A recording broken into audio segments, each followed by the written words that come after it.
Today on the TMZ Podcast. Welcome to the TMZ Podcast. Harvey, Levin here. And Jason. So Alex Murdaugh has gotten his comeuppance for murdering his wife and his son. I am stunned by what the judge said.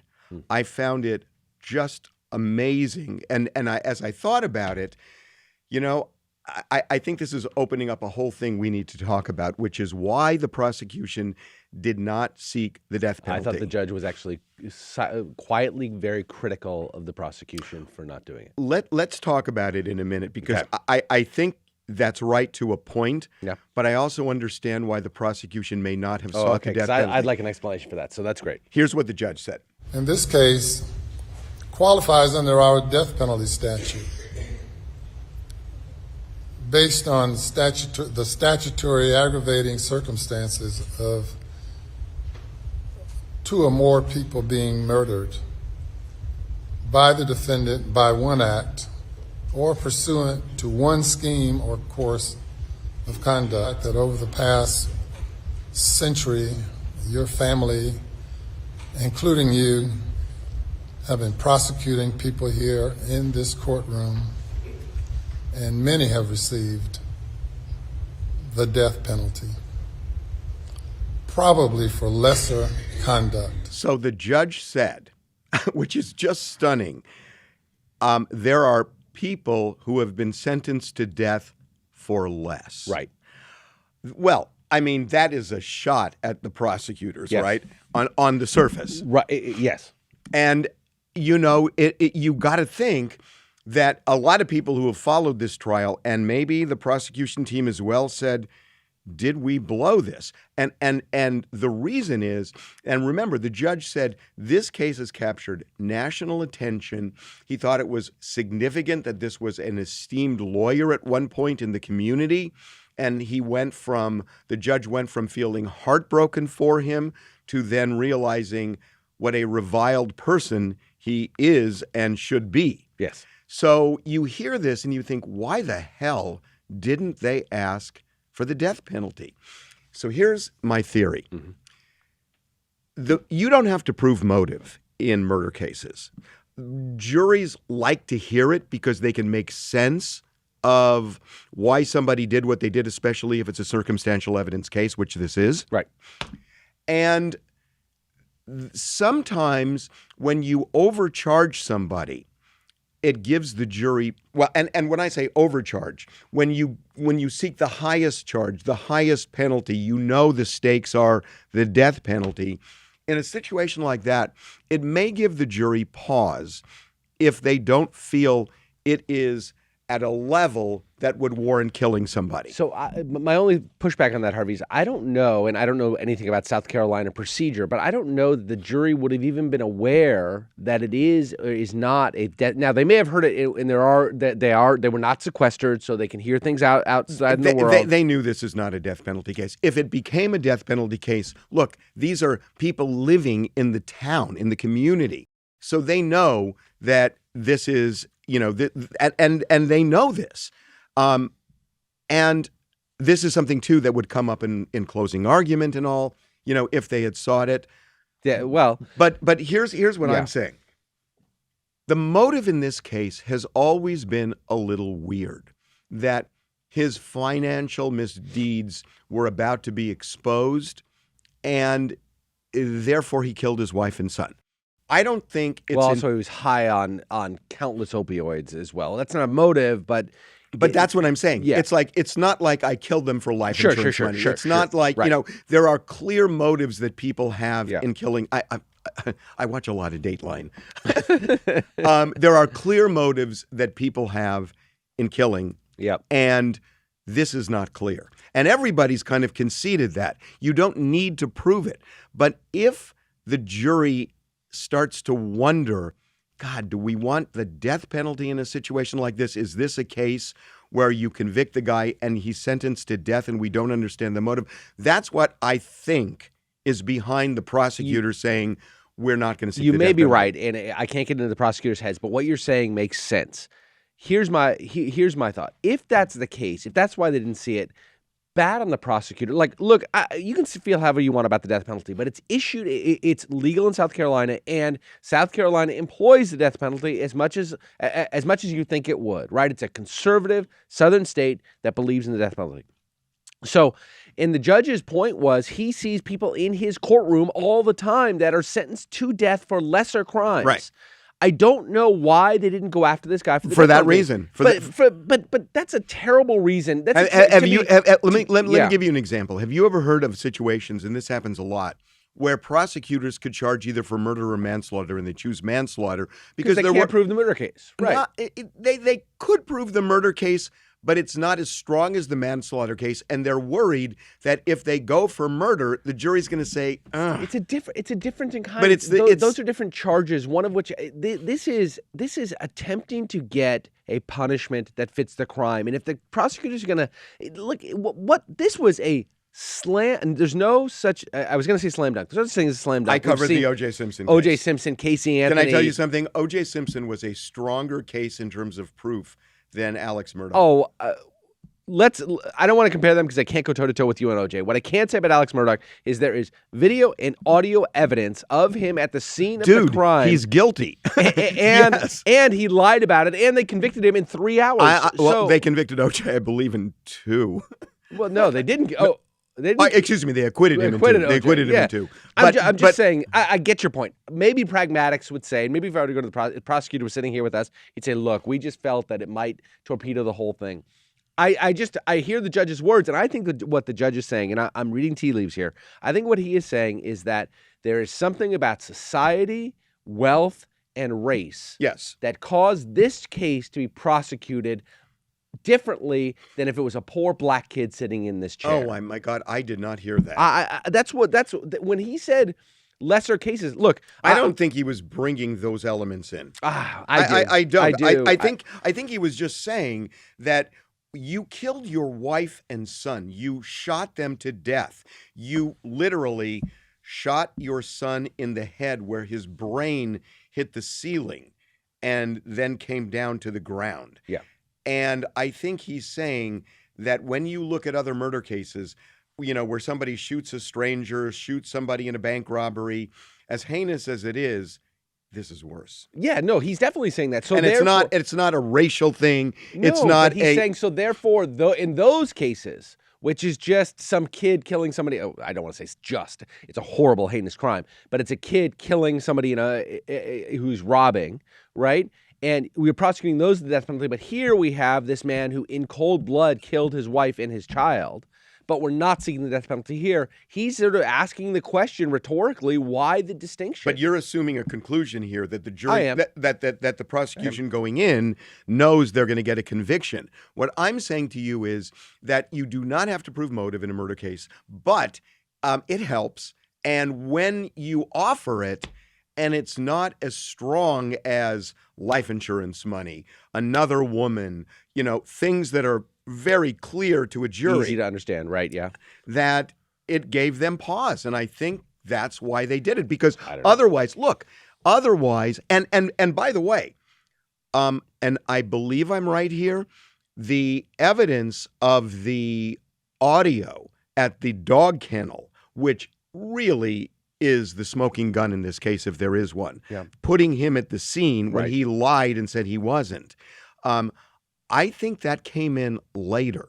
They got that later in the investigation. I don't know if it was at the time they made a decision on not seeking the death penalty, but my recollection from reading all of this... It definitely came in later because he was forced to admit that he had lied during the case proceedings. He initially said he wasn't there at all. So let's say if the prosecutor didn't have that, and this was more circumstantial than that, maybe you could understand why they would say. I might, but I would also need to further understand. This goes to the point that I was making initially. Do you even have to raise the issue of punishment? Typically it's bifurcated, right? The jury will make a determination on punishment and on guilt, and then. But hold on. Yeah. there's nothing that would stop the defense from saying they are seeking the death Yes, no, I think it would. I don't think they could say that to a jury, because it happens all the time, right? Where juries convict somebody of murder, and then the judge says, "Thank you very much for your service. Good news, you get 4 more weeks of service to determine punishment." Can we agree that in that town, everybody knew what was going on? I really want to, probably. I really want to hear from the prosecutor. I want an explanation. Given in light of the judge's comments, I want a public explanation of why they didn't go for the death. And if you're right, if they say, look, we didn't think we could get it, we thought it would undermine our entire our case, then I'd say that makes total sense. If it's something short of that, they weren't showing mercy to this guy. I think that this is a guy. Here's what I think. I think they went into it. Your explanation seems like explanation 1. Explanation 2 is, here is a respected member of this town's elite, and we don't think that the jurors are going to give the death penalty. We don't want to lose the death penalty part of the case. He had already lost his law license. He was he was a disgraced lawyer. He was stealing from a quadriplegic. He was stealing from other clients. He may very well have killed the kid's nanny. Housekeeper. Yeah. I mean, so they had so much on this guy in terms of turning him into an absolute scumbag that I don't think that was an issue. I don't think they worried at all that they were going to look at this guy as an esteemed lawyer. They were going to look at this guy as a scumbag, and they knew that. Yeah. So I don't now know. the other issue is appeal, that he is almost certainly going to appeal this. There is no way this is getting reversed. There is something in the law, as you know, called harmless error, where even if the judge made a mistake on an evidentiary ruling, if that evidentiary ruling would not have caused a different verdict in looking at it with a reasonable lens, that the conviction stands. And there is so much here, and especially the fact that he took the stand, acknowledged that he lied about that key piece of evidence, which is being at the dog kennel, and other things about, the GPS showing that, all of this stuff would have to happen in 20 seconds that he was talking about, and it made no sense. Yeah. There is so much evidence that I think overwhelmingly convicts this guy that even if there's some issue, it's harmless error. I agree. I agree with the conclusion that it's harmless error. I also think that there was a big evidentiary risk taken by the prosecutors and the judge in admitting it. All these past financial crimes. So they introduced at trial years of financial crimes that they admitted to the jury that really aren't directly relevant to the question of whether or not he killed his wife. And I think that was a stretch. I remember in the OJ case, there was lie detector information evidence that was brought before. No, actually, that was my story, but that was right before the civil trial. Nobody knew that OJ had taken and flunked a polygraph 2 days after It was the introduced murders. at the civil trial, though? No, it wasn't. I found out about this. I know the judge. I covered the civil trial. I am virtually positive, and again, I'm a little bit older, but my memory is. Well, it's been a while. My memory is that they did not admit it, but I got that story when I was working as at CBS in Los Angeles. And you know what I did? I love this stuff. Okay, I'll tell you. This should actually be the Harvey Levin hour backstory telling. I'll tell you a quick story. So obviously, I covered the criminal trial. Right before the civil trial started, I got a tip from somebody that Robert Shapiro had taken O.J. Simpson 2 days after the murders to get a lie detector test. And that's all I knew. So at the time, I pulled out the yellow pages and I looked under polygraph examiners. And they were all on Wilshire Boulevard in the mid-Wilshire area of Los Angeles. And there was like a cluster of them. And the person who gave me the tip would only say the waiting room was a very austere waiting room, very little furniture, and that's all I knew. So you went waiting room to waiting room. I went on Wilshire Boulevard, and I walked into every polygraph office, and they didn't match. But then I went to one, and it was the office of Ed Gelb, who was a very famous polygrapher who ended up doing a television show. And so I looked in the waiting room and I thought, this matches what this guy told me. And so I went down to the garage and I saw the parking attendant. And I walked up to him and I said, "So, can I ask you something? Did you ever see O.J. Simpson here?" "Yeah." He said, "He came with that lawyer dude a couple of days after the murder." And so I thought, oh my God. And I went back upstairs and I asked if I could speak to Ed Gelb. And he came out and I said, "I'm Harvey Levin with CBS in Los Angeles, and I have gotten information that O.J. Simpson came here and took a lie detector test." And he was very, he said, "Look, I can't comment on clients." And I thought, okay, that's true. Right. But then he said a couple of things that made it pretty clear to me OJ was there and he flunked. And then I called some other people. And what happens with stories like that is you get some information and it allows you to get other information because people know you can drop the nugget of information that lets people know that you're onto them. And so I ended up getting that story that he and they stopped in the middle. He was doing so poorly, they stopped in the middle, which to this day, you have got to wonder, why did Robert Shapiro take O.J. Simpson to get a lie detector test?